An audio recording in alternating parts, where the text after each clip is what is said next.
Superintendent Medlove, members of the board. My name is Lisa Cummins, and I am a mother of 5 and an aunt of many. I am here before you to defend them against your tyrannical jurisdiction and the implementation of Common Core. This battle that I am fighting is a battle of the souls of these children. The elite of this country have commingled with the communistic-like leadership of this country, created a monster that you are willing to feed our children into.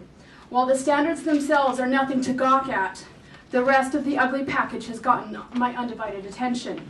I have found the primary goal of data collecting, and to achieve that, mandating assessments, tying it to students' grades, thereby coercing parents into giving in for the sake of their child's future, unacceptable. You have almost tied our hands behind our backs. Almost.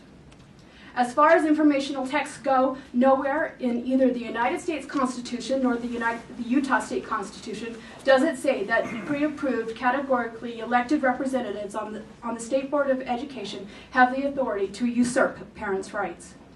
In pointing to other informational texts, the Utah State FERPA, the State Board has ignored or brushed aside parental rights, with accepting the $9.2 million that came from the 2009 American Recovery and Reinvestment Act, the stimulus bill, to create the state longitudinal data system on top of the continuous refunding of the 9% of our tax dollars by the federal government to you.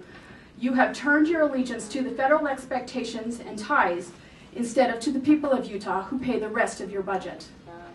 In 2011, the U.S. Department of Education reinterpreted and edited the Family Educational Rights Privacy Act to permit a student's academic record to be shared with virtually anyone, including non-governmental organizations, without prior written consent, stating that instead it is best practice but not necessary.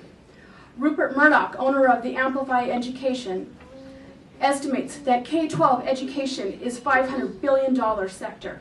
Money and power talk, and clearly you have fallen hook, line, and sinker to sell our children's souls.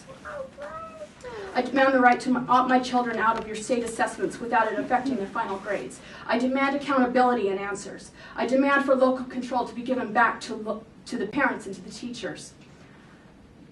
I also declare that if you insist on collecting data from my children, you had better bring a warrant.